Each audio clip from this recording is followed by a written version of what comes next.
Alô, família! Estamos mais uma vez aqui nos nossos estúdios para, como sempre, conversar sobre família, sobre relacionamento. Desejar boas-vindas a todos os nossos ouvintes, cumprimentar a nossa audiência, dizer que você é muito especial para nós. Estamos honrados em ter mais uma vez a companhia da sua audiência. Que Deus abençoe sua vida, seu lar, a sua família. E hoje eu estou recebendo aqui um amigo, um companheiro de ministério, uma pessoa muito especial, que tem uma bagagem extraordinária, que vai contribuir muito com o nosso assunto de hoje. Quero cumprimentar pastor Daniel Dantas. Bem-vindo ao nosso programa. Pastor Adair, um prazer poder estar aqui no podcast, um programa Alô Família.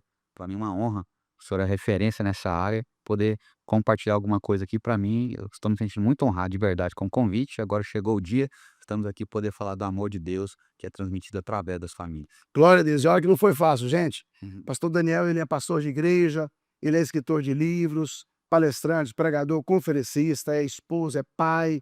Então, assim, a vida do homem é corrida, mas graças a Deus, Deus preparou esse momento para a gente estar junto. Eu vou chamar nosso intervalo comercial e a gente já volta para uma conversa super agradável e edificante para a sua família. Até já!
E já de volta com o programa Alô Família, como eu já tinha dito para vocês, antes do nosso intervalo, estou aqui com o pastor Daniel Dantas.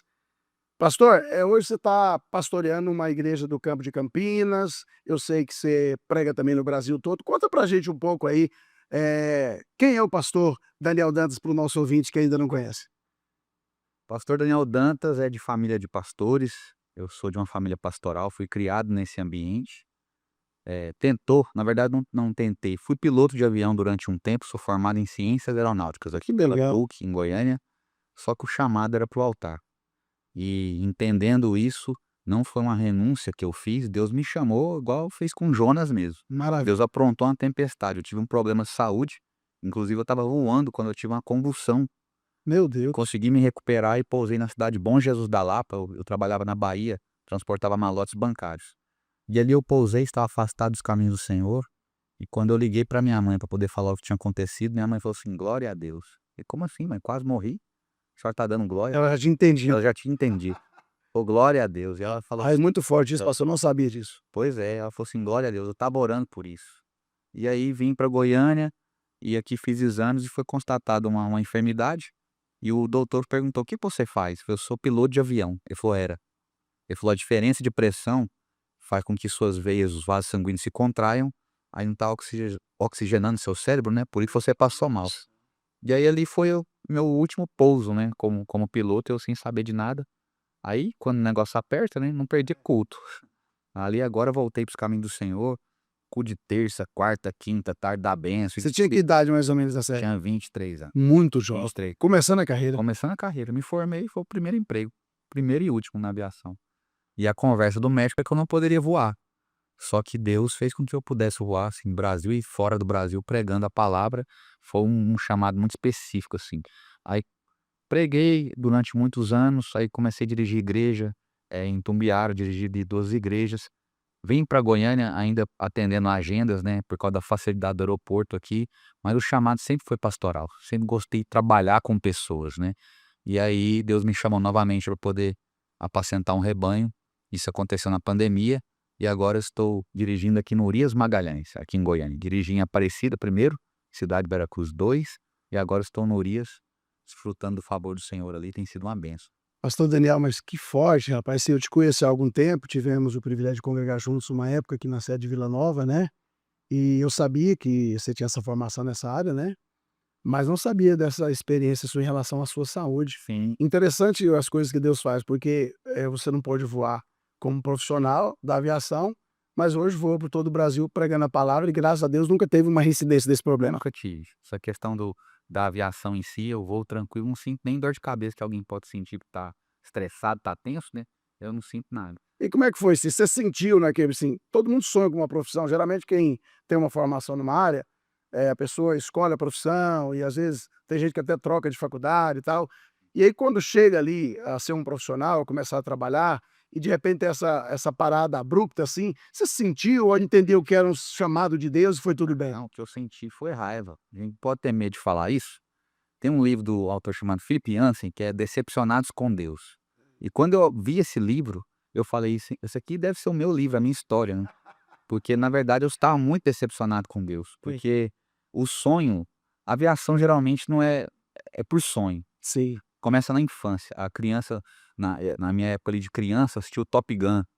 Agora já veio a versão Aham. de uns 2 anos pra cá, 3 anos, né, mas eu assisti o primeiro Top Gun ali, e ali aquilo mexeu demais comigo e eu falava pra todo mundo que eu seria piloto.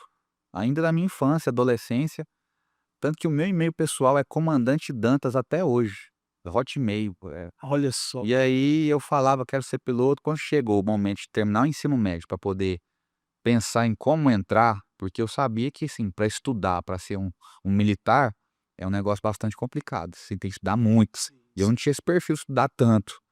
Então eu falei assim: "Vou pra aviação civil". E na questão da aviação civil falei com meu pai foi investigar ali o valor do curso, não é um curso barato, mas meu pai peitou, falou assim: "Não, pode ir que nós vamos te ajudar e vai dar tudo Viver certo, esse sonho. vamos viver esse sonho". Me formei, meu irmão trabalhava como engenheiro na Bahia, na Coelba, que é como se fosse a Equatorial Isso, aqui, né, isso. e aí ele apresentou um projeto, uma construção de uma pista para um resort em Morro do São Paulo. Tem uma ilha lá na Bahia Sim, muito bonita. ponto turístico muito É isso. frequentado. E aí o dono do hotel queria construir a pista, meu irmão fez o projeto, porque ele é engenheiro, a parte elétrica ali, e ele pegou e comentou: "Olha, eu tenho um irmão que é piloto, você tem aviões, tem táxi aéreo, e aí se você puder dar uma oportunidade para o meu irmão". Agora um parênteses aqui que é muito poderoso, eu já tinha passado férias lá, e eu pedi para minha mãe: "Mãe, tira uma foto aqui em frente à Aerostar táxi aéreo que um dia eu vou trabalhar aqui". Rapaz, Foi meu primeiro emprego. olha só. Aí surgiu a questão do projeto da pista, na Aerostar táxi aéreo, meu irmão comentou, aí o rapaz falou: "Não, pode trazer seu irmão". E quando foi que caiu a ficha, assim, tipo assim, no primeiro momento veio aquela frustração, não só pelo fato de receber uma notícia que você tinha uma doença Sim, importante, e que você teria que deixar a tão sonhada profissão, aí você começa agora volta para a igreja, começa sim. novamente a pregar, enfim. Quando foi que caiu a ficha de, assim, eu estou no caminho certo, foi algo proposital da parte de Hum. Deus? Porque quem sabe se a sua carreira profissional tivesse se deslanchado, É, não, sem essa intercorrência, quem sabe hoje você estaria voando e não pregando, sim, né. eu tenho certeza disso. Aí teve um momento que você percebeu e aceitou isso como sendo definitivo No e deu no graças a Deus. ambiente pastoral nunca sonhei em ser pastor. Não era questão, assim, mesmo estando no ambiente ali de estar na igreja sempre, eu não falava assim: "Um dia eu vou ser pastor", era: "Um dia eu vou ser piloto". E na minha cabeça eu ia ser um piloto crente, tudo certo, hein, mas vindo para a faculdade eu já desandei. E aí aqui eu me afastei dos caminhos do Senhor. Eu só contar como foi o incidente, Sim. eu estava voando e eu comecei a convulsionar, e eu nunca tive uma convulsão antes disso, né. Aí tive uma convulsão e o avião descendo e eu falei: "Vou morrer". E eu comecei a clamar o sangue de Jesus no meu pensamento, que eu não conseguia falar, minha língua Meu enrolava. Deus do céu. E Jesus ouviu o meu pensamento, eu consegui voltar, fiz o pouso, não era a minha cidade de destino, eu ia Uhum. pousar em Santa Maria da Vitória, perto de Correntina. Bahia ali, eu sei Eu onde que é. E aí eu estava sobrevoando Bom Jesus, já pousei em Bom Jesus mesmo, e aí aconteceu a situação, aí vim pra Goiânia, fiz os exames, o médico falou, minha família toda de Acreúna no interior de Goiás, meu avô era pastor na época lá, meu tio também. E aí eu peguei e voltei para os caminhos do Senhor. E ali Deus começou a falar, usando pessoas para poder falar comigo: "Eu te quero na minha obra, eu te quero na minha obra". Como eu sempre fui músico, guitarrista, violonista, eu voltei a tocar. Só que começaram a surgir oportunidades para pregar a palavra. E eu comecei também a ministrar a palavra, e naqueles momentos ali Deus sempre confirmando, né. Porque dar saudação, pregar ali quando criança, eu sempre fiz isso. Aí Deus falando que queria algo mais sério, né. Aí foi quando eu decidi, renunciar a tudo e fazer um seminário teológico. Eu mudei para Minas Gerais, para Uberlândia, e foi ali em Uberlândia que eu tive entendimento que foi a mão de Deus, porque Deus foi falando ao meu coração. Porque havia uma resistência, porque eu entrei em depressão, fiquei depressivo por causa disso, que era um sonho de infância. Sim, sim. E quando eu estou ministrando para jovens falando sobre vocação, tudo que aquele menino tinha nas mãos era 5 pães e 2 peixinhos. E quando ele entregou na mão de Jesus, ele viu Jesus partindo. A Bíblia diz que Jesus pegou os pães, deu graças e partiu. Sim. Muitas vezes o que a gente entrega na mão de Deus, ele parte, como ele partiu o meu diploma, Certo. como ele partiu a minha carreira. Só que ele partiu para que milhares fossem alimentados, Partiu para multiplicar. para multiplicar. Então Jesus partiu o meu sonho, mas para que muita gente fosse alimentada através do meu chamado. Aquela velha história, às vezes o nosso egoísmo não nos permite ver além da lógica humana, né. Como diz a Bíblia que o grão de trigo, quando é plantado, se ele não morre, permanece ele só. Sim, Mas se ele morre, né, ele vai ter uma produtividade, uma frutificação muito grande, né. Então isso que você falou é uma grande verdade. E às vezes nós falamos tanto das coisas de Deus, do sobrenatural, daquilo que é eterno, tal, mas nos limitamos a viver o natural, você já viu? sim. É igual o arrebatamento da igreja. A gente crê no arrebatamento, prega sobre o arrebatamento, espera o arrebatamento, mas a gente está vivendo como se ele não fosse acontecer. Não tá esperando para agora, né. A gente quer o sobrenatural, mas fica Ah. preso ao natural. Claro. Então isso que você falou é muito importante. Creio que todos chamados, se o senhor fosse meu convidado aqui, eu fosse o do programa, e eu perguntasse a sua trajetória ministerial, o senhor me falar de algum espinho na sua carne. Sim, sim. Então todo grande homem de Deus tem um chamado relevante, ele tem um espinho na carne. É. A Bíblia diz que Paulo, ele viveu esse momento e ele falou que foi-me dado, ele não pediu, É. foi-me dado um espinho na carne. E assim, a questão do espinho na carne, eu acho interessante sobre isso, porque tá na carne, a gente não tá na testa, não tá na palma da mão, que alguém te cumprimenta e fala: "Pastor Adair, tem Exatamente. uma dor". Não, dá pra ver que ele tem uma dor, algo que lhe faz chorar. Agora só quem tem Só é que quem tem sabe que onde é. sabe. Só quem tem que sabe. Tá na carne, tá escondido, mas tá ali. Então, assim, todo chamado, ele vai ser antes precedido por uma chamada que vai fazer com que a pessoa entenda: "Sou eu, o teu Deus". E é tão curioso isso que você vê Paulo, um homem que Deus usou para fazer tantos milagres, e quando ele mais precisou de um, Deus falou para ele: "Minha graça te basta". Basta. E aí eu volto a dizer a questão também da sua carreira que foi interrompida. Quem sabe, se Paulo não tivesse passado pelo que passou, não tivesse esse problema, ele não seria o homem que ele foi. Claro. Deus sabe, eu costumo dizer que Deus não nos obriga a nada. Deus não te obriga a passar por aqui, mas ele fecha todas as portas e deixa você. Ou seja, ele não te obriga, mas te deixa uma única opção, Aham. né? Porque eu costumo dizer que o livre-arbítrio nosso só serviu a gente aceitar Jesus. Depois que você foi crucificado com Cristo, se rendeu a ele, para que você é meu livre-arbítrio? Ixi, as Se eu não faço mais o que eu quero. Você quer ver, isso é tão interessante, chega a ser engraçado, as pessoas gostam de falar, né: "Se você não fizer, Deus levanta outro". Fala isso pra Jonas. Não tinha mais profeta em Israel? Pois é. Mas o que é para Jonas pregar, só quem prega é Jonas. Ainda que ele tenha que causar uma tempestade, fazer com que Jonas seja engolido por um peixe, quem vai levar a mensagem que Deus confiou a Jonas não é outro, é Jonas. É, Jonas. Então Não dá para desafiar e nem fugir de Deus. não, não tem como fugir de Deus, não. Gente, a gente tá só começando, olha só. Curiosidades aqui que a gente não sabia, né? Eu sei que o pastor Daniel Dantas é muito conhecido, mas você que não sabia um pouco da história dele está conhecendo agora. E o pastor Daniel ele trabalha também com famílias, assim como eu e minha esposa. Eu trabalho com palestras para casais, para jovens, congressos, eventos, enfim. E nós vamos chamar o nosso próximo intervalo comercial e a gente vai voltar, né? Você já conhece agora um pouco mais sobre a vida deles, ele vai voltar falando de família. Nós estamos no mundo, mas nós não podemos estar inseridos no sistema mundano. Daqui a pouco a gente explica para você. Te aguardo.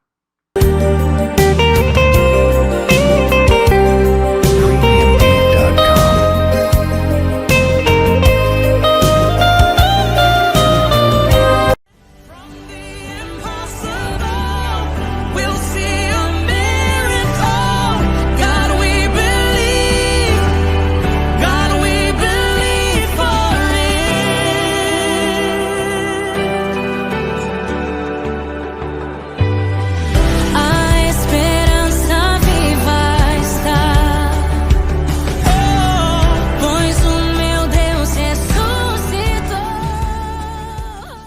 No Instituto do Câncer de Pele, somos referência em prevenção, diagnóstico e tratamento do câncer de pele. Nossa estrutura é moderna, com profissionais especializados em um atendimento humanizado, pronto para acolher você e sua família. Estamos no setor Bueno, bem no coração de Goiânia, em frente ao Complexo Orion. Se você vem pela Avenida Portugal, atravesse a Avenida Mutirão e nos encontrará ao lado do posto de gasolina. Goiás é quente, o sol é forte e prevenir faz toda a diferença. Agende sua consulta, venha conhecer o Instituto do Câncer de Pele. Cuidar da sua pele é cuidar da sua vida.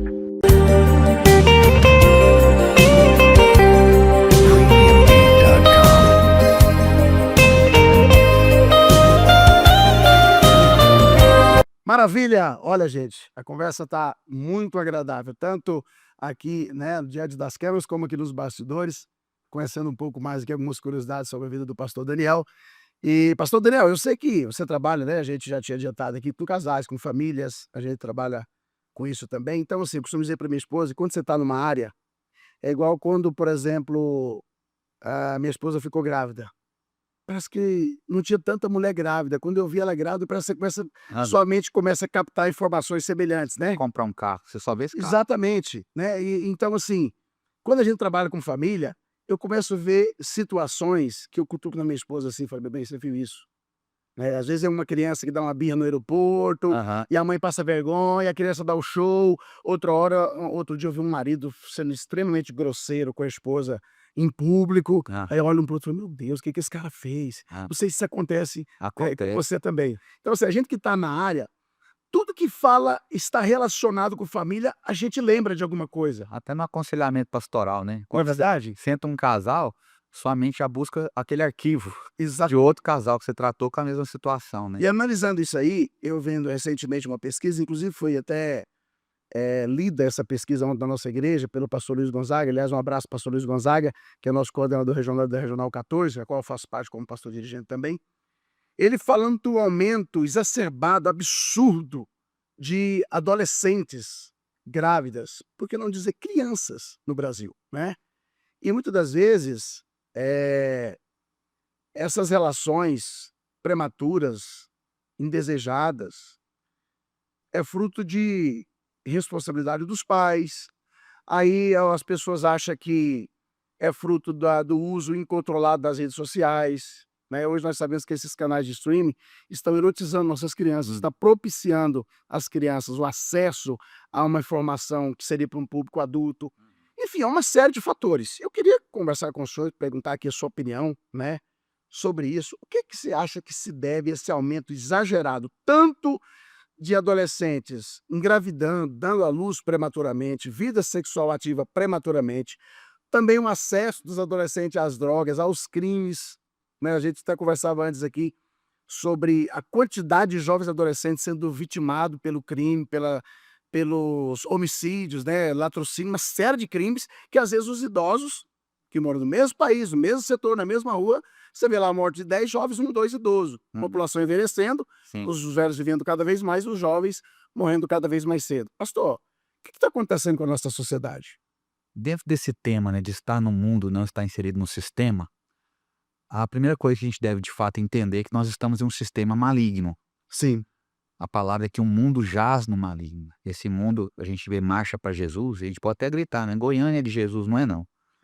O mundo ele está entregue a um sistema que vem desde a sua mais alta hierarquia de governo até a base, que eu gosto de falar que essa base é da educação primária. Então, desde a educação primária até o governo mais alto escalão, o inimigo está trabalhando para poder fazer tudo isso que você está falando aí, erotizar as crianças, a sexualização precoce, aí entra através da cultura. O diabo ele é muito paciente. A gente percebe que ele foi até Jesus percebendo que ele sentiu fome.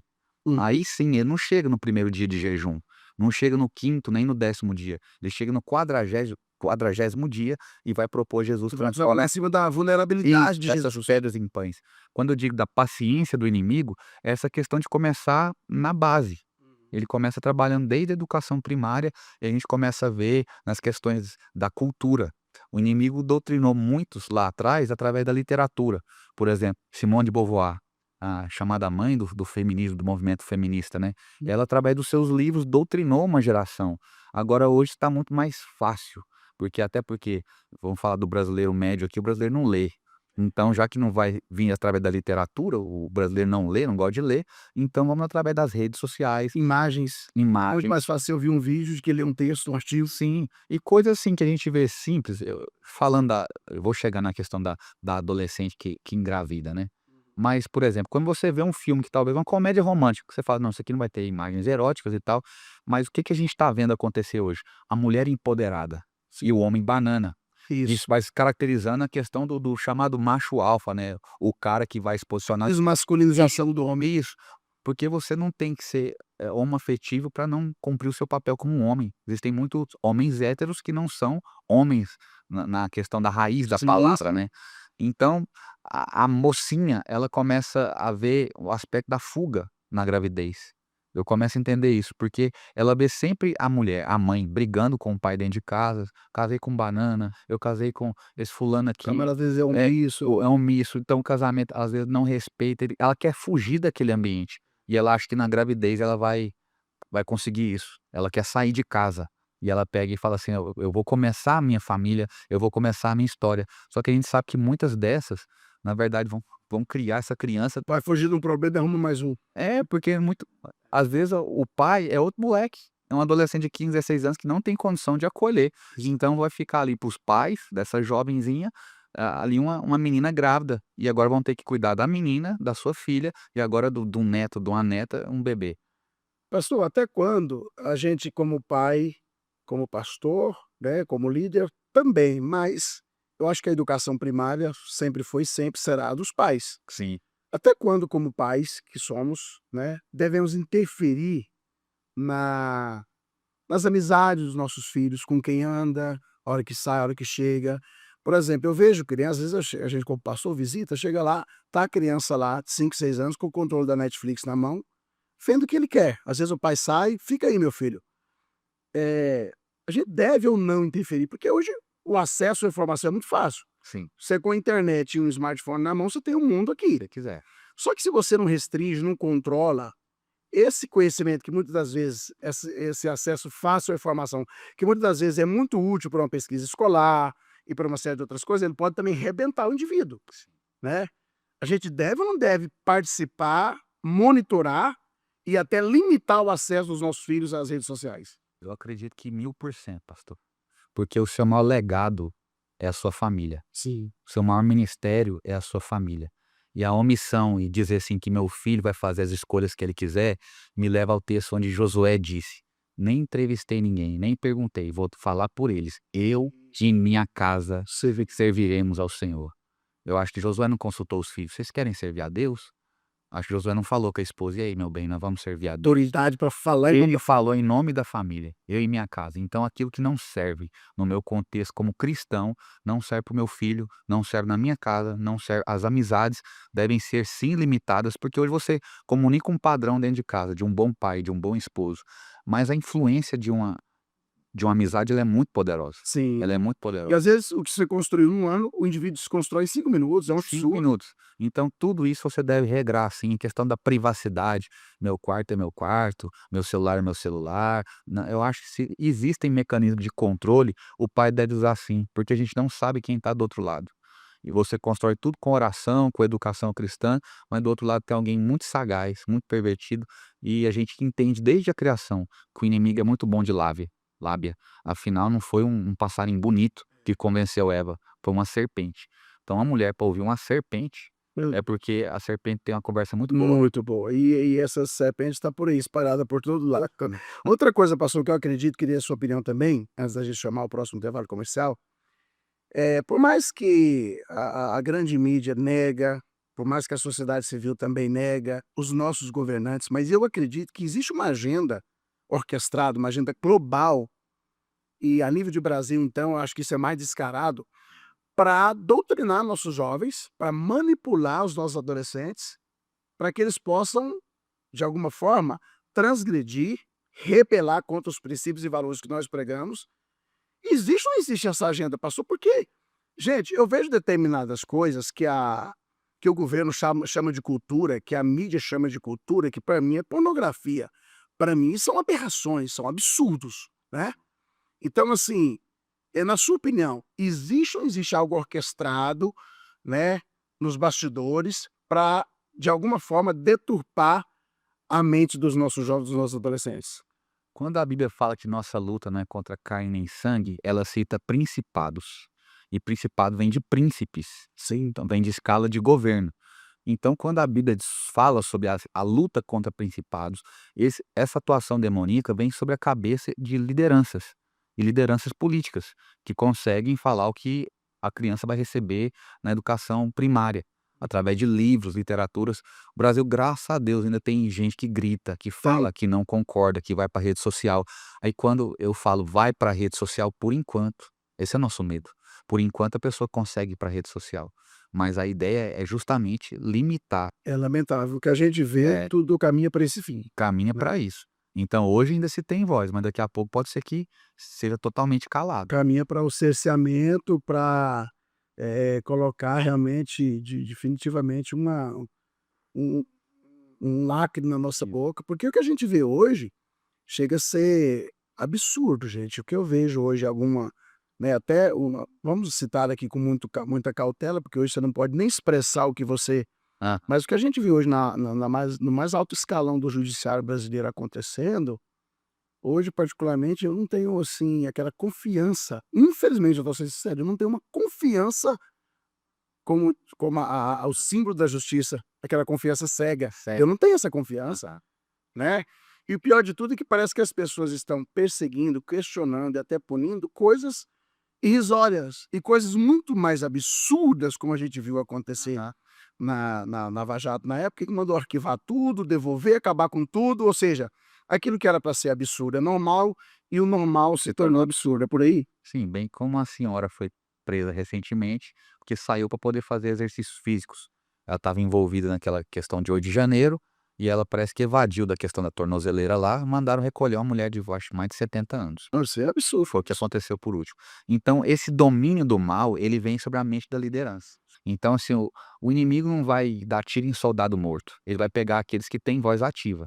Então desde o alto escalão de primeiros ministros na Europa, de presidentes, ele vem orquestrando essa agenda. Então quando esse pessoal senta, a gente pensa assim: "Não, se existe uma agenda, então é uma sala escura com imagem de demônios", não, eles estão muito bem trajados, tomando seu champanhe e estão conversando de algo daquilo que é inerente deles. Pra chamar a atenção, para Isso. cativar a nossa juventude, porque se parecer algo macabro, ninguém vai Não, cair, vai né? querer. Então vai parecer algo muito agradável. São os homens que são líderes, que geram no jovem principalmente, tipo assim, o desejo, o anseio por aquela posição, e eles estão ditando se eles estão falando na cabeça do jovem é certo, afinal um grande líder está falando.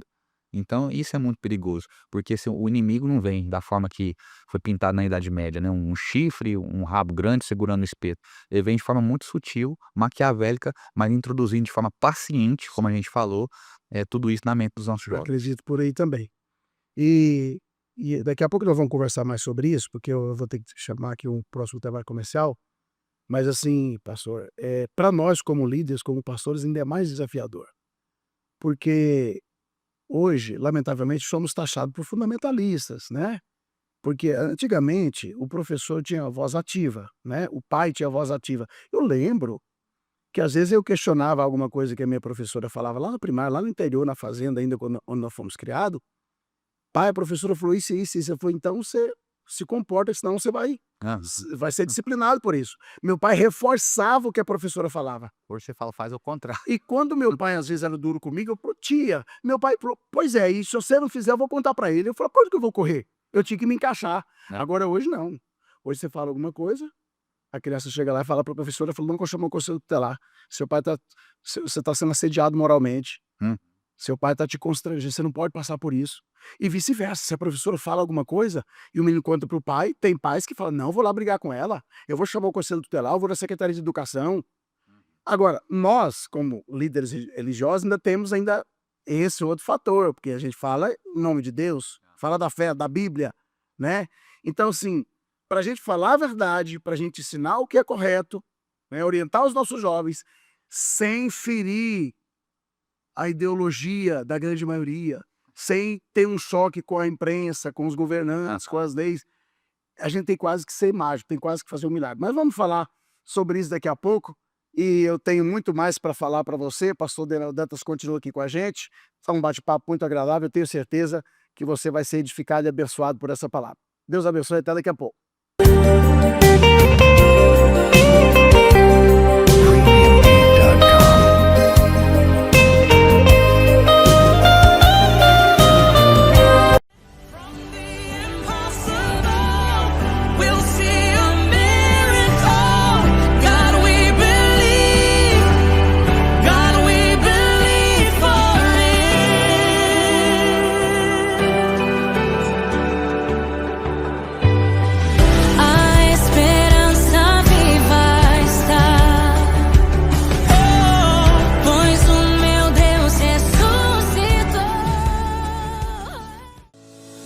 Seja muito bem-vindo à Vitalux, uma clínica pensada para oferecer saúde, bem-estar e autoestima em cada detalhe.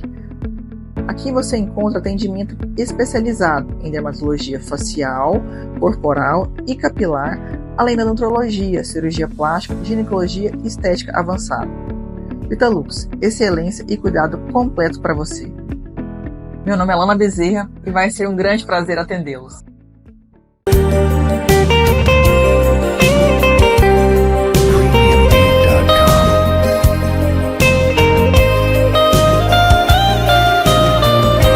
Vivendo no mundo, porém fora do sistema. É o nosso assunto de hoje com o nosso amigo, pastor, conferencista, palestrante Daniel Dantas. Pastor Daniel, a gente até usa aquele exemplo clássico, né, da garça no pântano. Eu, como um bom pescador, você gosta de pescar, não? Mais ou menos. Você Tem parece sucesso. pescador de shopping, pastor. É. Pescador assim já de freezer. Pesca no Rio Carrefour, Rio Preto. Eu sempre falo assim, eu gosto de pescar. E realmente é um exemplo assim, simples, mas muito autêntico.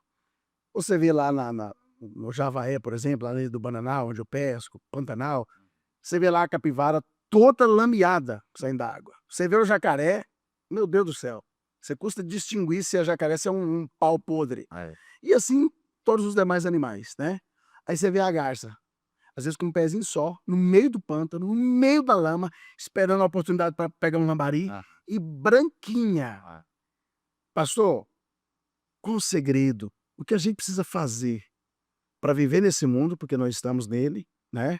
Como diz minha esposa, a gente é espiritual, mas não é espírito, né? Somos de carne e osso, sem se contaminar com essa lama do sistema. Jesus, quando faz analogia, fala para os seus seguidores, vocês são o sal da terra. Eu, estudando para ministrar essa passagem, eu achei muito interessante uma característica do sal. Quando você vai fazer uma carne na panela de pressão, tudo que você colocar lá, quando você tirar a tampa, vai ter mudado. A carne entrou crua, tá cozida, a cebola até sumiu, derreteu, A água diminui. batata, a água diminui, mas o sal, do jeito que ele entra, ele sai, porque ele aguenta pressão. Olha só. Então essa questão de aguentar a pressão é a gente lembrar de José no Egito, aguentou a pressão da mulher de Potifar. Interessante o texto onde fala sobre Daniel, que Daniel decidiu, e a palavra ali, assentou no seu coração Não se contaminar. não se contaminar. Então a decisão não é diante da tentação.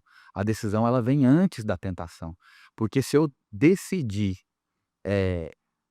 me testar diante de uma tentação, pode ser que eu caia. Certo. Eu tenho que decidir antes de eu ser tentado. Daniel já veio com a decisão prévia. Eu não vou me assentar nessa mesa, eu não vou me contaminar. José já veio com a decisão prévia de não também desonrar a Deus. E o que me chama a atenção na vida de José é que quando ele está sendo tentado pela mulher de Potifar, ele não só espiritualiza o momento, dizendo assim, não vou fazer isso contra Deus. Ele falou assim, o seu marido confiou em mim. Meu Deus. Então, Temor de Deus e caráter, respeito ao próximo, empatia, é uma série isso de atributos maravilhosos. maravilhoso, porque assim, não é somente sobre a minha fé, é sobre alguém que confiou em mim, e ele está ausente aqui, confiou de eu estar aqui juntamente com a senhora. Então, a questão de você decidir no seu coração não pecar, envolve tantos fatores, não somente a questão espiritual, eu não vou pecar contra a santidade do meu Deus, mas também uma esposa que confiou em mim, os filhos que confiam em mim. Então essa questão de estar no mundo como ter essa graça da garça, de estar na lama, mas permanecer com as penas brancas, é uma decisão que vem antes da tentação. Porque se você esperar o momento de ser tentado, Davi não esperava que Batseba estivesse tomando banho. Aconteceu e ele não tinha decidido no seu coração. Então, se ele poderia ter visto aquela situação, mas se houvesse uma decisão prévia, eu sei quem eu sou rei de Israel, escolhido por Deus, eu devo a minha vida a Deus. Então, tanto faz se Batseba está longe, se está perto, eu já decidi. Então, a gente deve, no mundo, como o Sal, que eu falei aqui, aguentar a pressão. Maravilha. Aguentar a pressão. E é interessante, pastor, porque antigamente, sou filho de fazendeiro, né, sou nascido em 77, estou com 47 anos. Antigamente, o acesso a não só a informação, mas na época nem existia smartphone, nem existia smart TV, né? Casas que tinham televisão na época lá em Formoso, Campina Sul, na hora de um programa, de um filme, alguma coisa, fez aquela fila de menino na janela para ver, né? A coisa mudou demais. Então, o indivíduo, quando via lá o rapaz solteiro, filho do fazendeiro, quando via a filha do fazendeiro, que ele se apaixonava, ele via a menina acompanhada do pai, muito bem vestida, sem sensualidade, Aham. sem decote, sem perna de fora, sem aquele batom e aquela maquiagem extravagante.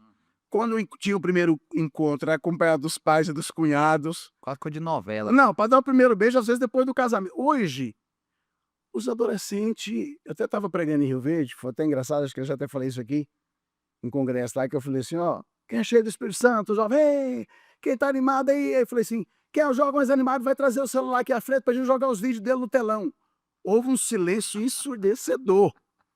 Eu vi jovens escorregando de repreendo. Falei, Deus me livre, deixa esse pregador me ver, não. Sangue eles têm poder. Por que eles ficaram com esse temor? Porque tem coisa errada. Tem pornografia. Porque hoje tá fácil demais. Você liga a televisão, se o cara quiser pôr um filme adulto, ele vai lá e papo, coloca. Vídeos na internet. Por isso que eu falo que o marido e a esposa não devem ter senha no celular. Um precisa estar sabendo o que tem no celular do outro. Então é muito fácil, sua mente vai sendo trabalhada. Hoje, uma propaganda de arroz no outdoor na rua, tem uma mulher pelada. Tem. Propaganda de refrigerante, propaganda de um verdurão, coisas que não tem nada a ver. Que vende lingerie no interior aqui. Não, tem Os outdoor. umas propagandas de lingerie aí que parece que é um convite pro motel, né? Então, assim, é ainda mais desafiador pra gente conviver com tudo isso. O sexo hoje, a sensualidade, ela está sendo Ali. exposta, assim, a olho nu, né? Então eu acredito que isso torna o ser humano ainda mais vulnerável, porque a mente ela é trabalhada, o ser humano Sim. é um produto manipulável, né? Um produto do meio. Então, de acordo com o ambiente que você está, que você convive, as coisas que você vê. Então é muito importante isso que você falou, porque hoje você já tem que sair de casa, não é assim, eu vou sair de casa e se eu tiver uma proposta indecente eu vou ver se eu resisto. Não, você sai de casa, ora a Deus e sai. Eu sou crente, sou casado, ou que eu seja um jovem solteiro, eu tenho uma aliança com Deus, com a minha igreja, com a minha família, eu preciso demonstrar isso, eu preciso ser sal mesmo sob pressão. Já tá no coração. Não é por aí, pastor? Já tá no coração. Você já sentou no coração, Sim, sim. não se contaminar. Porque as mesas serão postas. Mas quando você toma uma decisão prévia, aí você não se contamina com as mesas, porque você já assentou no seu coração. São as decisões, igual é da sociologia a frase, né, que o homem é produto do meio. E eu, até ministrando, Deus me deu uma ilustração que na água quente a batata entra dura e sai mole. Sim. O ovo entra Mole. mole e sai duro. Mas existe um objeto, existe um produto que ele transforma a água, que é o chá. O chá ele entra e consegue transformar a água. Então, o crente também tem essa possibilidade de modificar o ambiente. Isso é tão sério. Eu tenho um amigo chamado Simar Júnior, hoje ele é pastor na Fêmea em Rio Verde. E na coisa de 7ª série, 8ª série, a gente estudava junto, ele é adolescente, moleque, muito bem sucedido, pai, um fazendeiro muito bem sucedido. Quando a gente estava contando uma piada imoral, que alguém até aconteceu, eu estranhei e fiquei me perguntando, que marcou minha vida, eu tinha uns 14 anos. O rapaz contando uma piadinha, de repente ele parou de contar, e o povo, e aí, conta, como é que foi o final e tal, conta. Eu, não, peraí, o Juninho tá vindo. Olha E eu isso. fiquei sem entender aquilo, aí esse Elcimar Júnior chegou, cumprimentou todo mundo, aí quando ele saiu, o rapaz falou assim, agora eu termino. E ele não justificou, mas eu entendi que aquela presença, aquela luz que estava chegando, ia constranger demais as trevas que estavam naquele ambiente. Que forte, hein, rapaz? Então esse é o crente, que ele tem também a capacidade de, além de não ser influenciado pelo ambiente, conseguir modificá-lo. Davi na caverna do Adulão, chegou gente lá, 400, né? Sim. Todo mundo endividado, depressivo, amargurado de lascado. espírito. Então, se o homem é produto do meio, a lógica é Davi ser o de número 401. Sim, porque a maioria estava ali para influenciá-lo, e ele como minoria. É. Mas daí um Davi forjou 400. Pastor, eu costumo dizer o seguinte, o diabo, ele é perspicaz. Minha esposa, como psicóloga, ela não gosta que eu fale isso. Às vezes eu falo assim, o diabo é um psicólogo. E ela fala, não, psicólogo não. Mas é o jeito da gente falar, porque, com certeza, o diabo não vai tentar um vegetariano com uma picanha mal passada. Claro. E o diabo não vai me tentar com brócolis, sabendo que eu gosto da picanha, né? Então, ele vai estudando o comportamento. Eu costumo dizer que até o Instagram já conseguiu, através das suas ferramentas ali, estudar o seu comportamento, os seus gostos.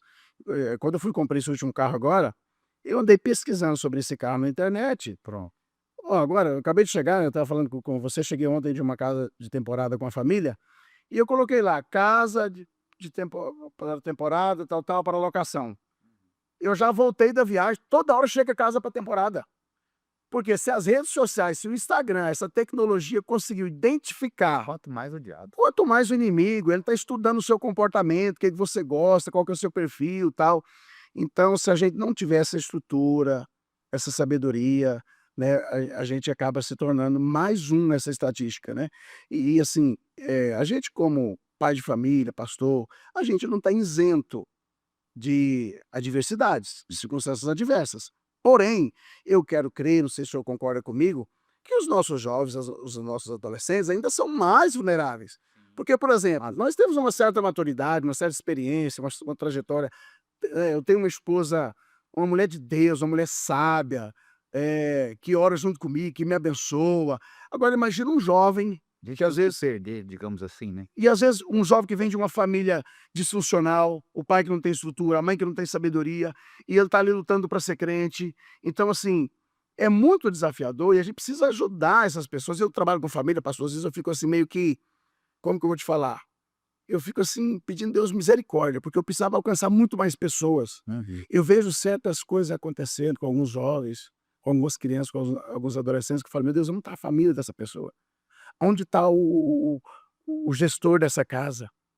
Né? Onde está o responsável por essa criança, por esse jovem? Pastor, qual que é o desafio da igreja? Né? A gente falou do desafio da família, da igreja, para auxiliar. Volto a dizer, a educação primária é responsabilidade da família.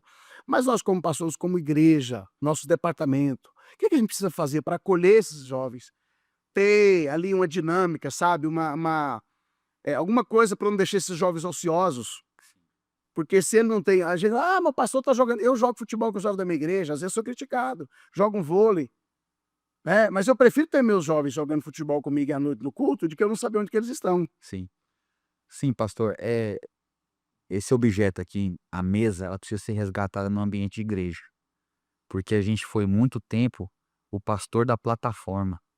A gente foi se isolando. Tem púlpitos no Brasil aí que eu chego para pregar, eu olho pro povo de cima para baixo, literalmente. Porque a figura pastoral foi se isolando cada vez mais. Eu costumo brincar que eu tinha medo da minha infância e adolescência de dar até pai de senhor pastor num tom que eu não gostava de ouvir. Porque a figura pastoral é aquela figura temida. E até certo ponto isso é bom, pela reverência, autoridade, você ter o respeito, né?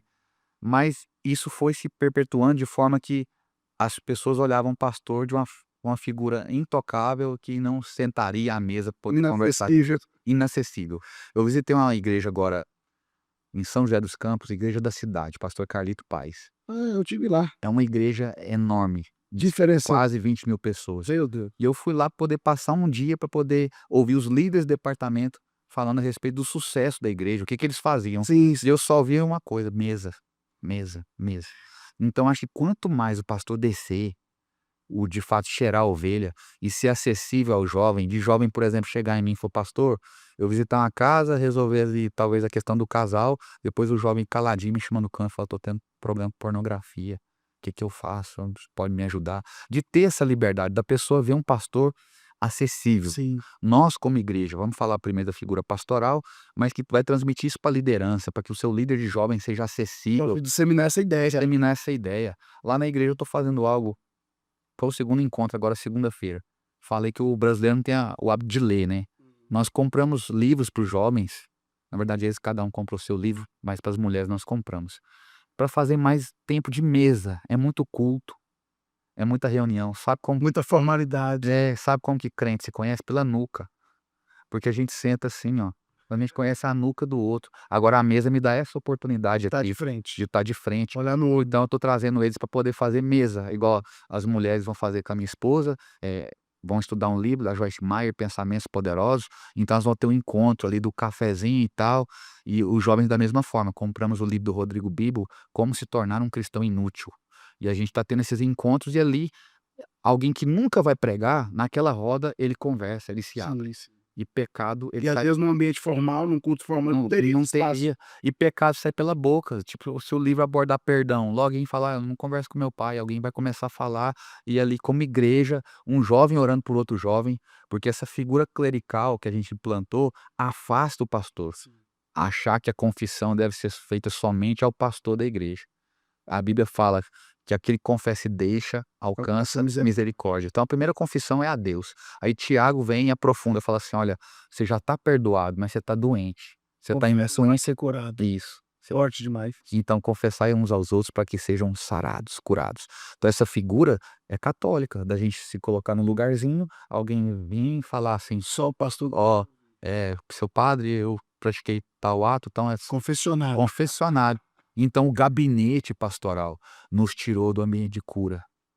Então o gabinete é aquela questão, eu vou ouvir, vai acabar comigo e aquilo que está doendo vai doer ainda mais, vou sair de lá um lixo. Enquanto o pastor está sentado no meio do povo, ouvindo as demandas do povo, e a pessoa percebeu, o pastor é povo igual eu, tem uma responsabilidade maior que a minha, mas é ser humano igual eu.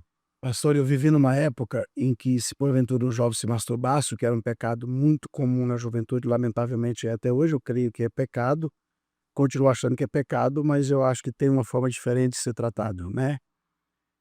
O jovem, quando se masturbava, ou às vezes tinha acesso a um conteúdo pornográfico que era muito raro e era impresso, não existia essa pornografia que lamentavelmente hoje está tão exposta, tão de fácil acesso, a gente não tinha coragem de confessar, irmão. Porque se você confessasse, seu doente. pai, às vezes o pai ia te dar uma punição terrível, o pastor ia te colocar no banco 6 meses, você não ia tomar ceia, e depois ainda ia ter lá na frente, olha a época que eu vivi, a hora que vou fazer 48 anos agora em agosto. E aí o pastor falou, ó, fulano aqui fez isso, isso, isso, os irmãos querem perdoar ele pelo tomar ceia, depois de cumprir uma prova. Então essa dinâmica mudou muito, graças a Deus que mudou. Mas eu vejo ainda, eu vi uma cena trágica outro dia na internet, com todo respeito por todas as igrejas, não estou aqui para julgar ninguém, quem é maduro e está ouvindo a gente sabe disso, mas num evento em que um pastor termina uma pregação e pede aos irmãos uma salva de palma e o pastor repreende ele, fala, aqui não bate palma não, vocês vão desobedecer? Meu Deus, que mundo é esse? As pessoas vão para um culto com medo, tipo assim, eu tenho que andar aqui como se eu estivesse diante do Kim Jong-un lá, sabe? Do Xi Jinping. Se eu pisar em esforço, ele manda me cortar a pessoa. Não, gente. Pelo amor de Deus, a gente precisa... ambiente de cura, Exatamente. então, ali o Senhor ordena a bênção e a cura para sempre, está lá o salmista dizendo. Então, eu acho que quanto mais, eu creio que as pessoas vão entender o que eu estou dizendo, quanto mais informal, melhor. A gente se tornou muito formal, muito litúrgico, e a gente vai se afastando, porque a figura pastoral é vista, então o pastor é o anjo da igreja, amém. Não vou entrar nesse mérito teológico, mas é gente, é gente. E quando eu me permito ser gente, gente vem até a mim. Exatamente, porque gente convive com gente. Pois eu aprendi algo com o pastor Josué, aliás, um abraço, pastor Josué, a pastora Simone, já esteve com a gente aqui, os dois, sendo entrevistado aqui. Pastora Simone, ela... Todos os domingos ela ficava ali na porta da sede de Vila Nova, recebendo ali todos os irmãos que chegavam. Depois, quando ela enfrentou aquela doença, ela testemunhou aqui, né, uma depressão, um transtorno depressivo muito, muito forte.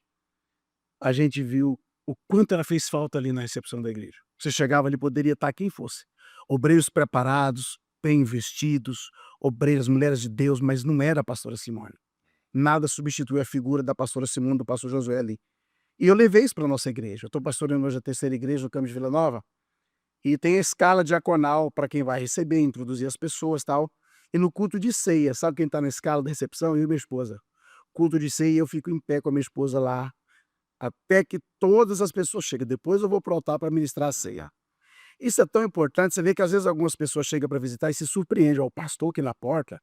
Aí você cumprimenta aquela pessoa, dá aquele abraço, aquele sorriso, aquela boas-vindas. Isso faz toda a diferença. Isso é extraordinário. Você falou algo do pastor Josué aí, contar uma curiosidade. Quando eu estava vindo do interior para mudar para Goiânia, eu consultei um amigo pastor em Vila Nova. E eu, falando a respeito das igrejas, né, eu fui morar na Vila Nova, então não tinha nem, o que pensar, eu ia congregar na Vila Nova. Só que eu sondei, perguntei, né, falei assim: "Me fala o seu pastor". Aí ele ficou, assim, em silêncio um tempo, aí o que que ele encontrou para poder falar do pastor Josué? Falou: "Você já foi pastoreado por quantos pastores?" Eu peguei e chutei um número lá, não lembro ao certo que número eu falei, mas ele falou assim: "Algum deles já chupou mexerica sentado no meio-fio com você?" Eita, Aí eu peguei e falei assim diferente. Assim. eu falei eu falei: "Por quê?" Falou: "Não, porque antes de você me ligar eu estava aqui chupando mexerica, sentado no meio-fio com meu pastor." Eu sou Josué. E eu entendi tudo. Sobre proximidade, sobre, essa questão de estar junto. Hoje estamos junto virou uma hashtag, mas nem sempre estamos junto mesmo. Agora quando você tem um pastor junto, na sua ausência, você pode ser que não faça falta, porque o bom pastor forma líderes, e ele não vai fazer falta, a igreja vai rodar sem ele, mas você vai deixar muita saudade, Com certeza. porque você era o cara que estava junto. É isso aí. Gente, que conversa bacana. A gente já volta para o nosso último bloco, para as considerações finais aqui do pastor Daniel. Ele vai deixar também as redes sociais para você que quer convidá-lo para estar na sua igreja, ministrando para casais ou para famílias, eventos de qualquer natureza. Daqui a pouquinho ele volta para as considerações finais e também deixando aqui o seu contato, suas redes sociais. Até já.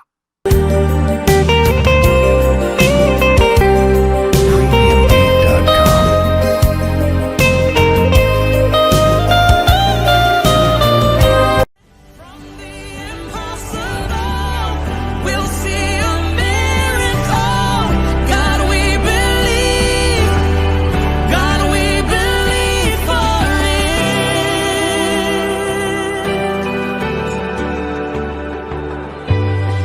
A esperança viva está. Oh, pois o meu Deus ressuscitou. Seja muito bem-vindo à Vitalux, uma clínica pensada para oferecer saúde, bem-estar e autoestima em cada detalhe. Aqui você encontra atendimento especializado em dermatologia facial, corporal e capilar, além da nutrologia, cirurgia plástica, ginecologia e estética avançada. Vitalux, excelência e cuidado completo para você. Meu nome é Lana Bezerra e vai ser um grande prazer atendê-los.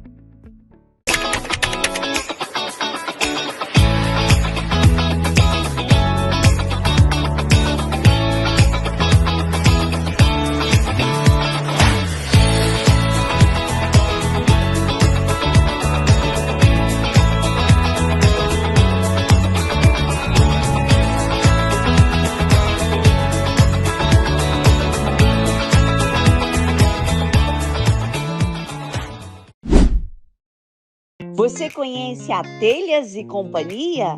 Somos uma loja especializada em telhas e principalmente fabricantes das telhas térmicas mais procuradas do mercado. Produzimos com matéria-prima de alta qualidade, garantindo telhas resistentes com ótimo acabamento e alto desempenho térmico.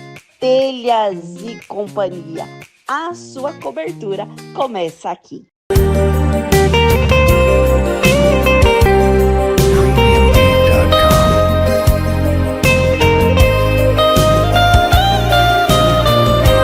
Maravilha, estamos de volta para o último bloco do nosso programa. Muito agradecido a Deus e a você pela audiência de sempre. Quero te pedir para compartilhar aí o nosso podcast, o nosso programa aí nas suas redes sociais e acompanhar lá no YouTube, na Alô TV Brasil. E eu tenho certeza que a cada semana uma novidade, um entrevistado diferente, sempre com muito conteúdo, uma prosa bacana, algo para edificar e abençoar o seu lar, a sua casa e a sua família. Pastor Daniel, nós estamos chegando ao final do nosso programa. Eu gostaria de deixar os nossos microfones abertos para você deixar uma palavra aí para as famílias, diga algo aí que você gostaria de dizer e suas considerações finais e também como que o povo faz para encontrar o pastor Daniel Dantas nas redes sociais ou algum contato, fica à vontade. Meu Instagram é Daniel Dantas GO, Daniel Dantas GO. Lá tem o meu link para agendas, né? Tem meu WhatsApp lá. E Muito obrigado, pastor, por poder participar do Mano, programa uma honra, irmão. Família. Uma honra poder estar aqui. À vontade, hein? Programa passa rápido demais, né? Com certeza. Uma palavra para família. Até eu estava comentando aqui com o pastor no intervalo que eu morei no Iraque, né? Morei no Iraque e lá no Iraque foi encontrado recentemente um forno de mais de 2.000 anos. Um forno de assar pão. Então encontraram o forno feito de pedra de mais de 2.000 anos. Apesar do forno ser para assar pão, não encontraram pão. Porque pedra não perece, pão é perecível. Falando para a família, aplicando para a gente poder encerrar. A proposta do diabo foi justamente transforma essas pedras em pães. Ou seja, transforma o que não perece no perecível. E sempre o inimigo vai aparecer com essas propostas. A sua família é sólida, sua família é a casa na rocha. Rocha não perece. Um forno com 2.000 anos lá está lá no Iraque. Arqueólogos descobriram. O pão não tinha. O inimigo sempre vai te fazer uma proposta, dizendo, transforma pedra em pão. Transforma casamento numa aventura. Meu Deus. Troca tudo que você tem que é sólido, que te fez chegar onde chegou, por algo que vai matar a sua fome do momento. E a resposta é que nem só de pão viverá o homem, mas de toda palavra que sai da boca de Deus. Nós já estamos alimentados por aquilo que Deus falou. Então, por isso, nós vamos seguir firmes com a nossa família, em nome de Jesus. Glória a Deus. Maravilha. Que Deus abençoe a sua vida, a sua família. Mais uma vez, pastor Daniel, obrigado por nos atender. Sei da sua agenda que é cheia, corrida. Não, mas E pode ter certeza que vamos estar juntos outras vezes, né? Uma honra. Inclusive aqui para falar sobre família, falar e fazer aquilo que Deus chamou a gente para Claro. fazer, né? Eu gosto de trabalhar com família, eu sei que você também. E comunicar também, todo pastor é comunicador, né? Não tem jeito, né? Mas muito bom te receber aqui. Deus abençoe e continue abençoando o seu ministério. Quero ter também aonde logo ter o senhor lá na nossa igreja. Amém. Igual Luiz Alberto Amém. Azamar, lá da Paz FM, vai estar com a gente agora no próximo sábado, né? Tive com ele lá na Paz FM também. Aham. E os amigos, a gente está trabalhando junto e promovendo o reino de Deus, e edificando famílias e fazendo o que a gente ama fazer apesar dos desafios, né? Amém. Chegamos ao final de mais um programa Alô Família. Muito obrigado pelo carinho da sua audiência, que Deus abençoe e até o nosso próximo programa.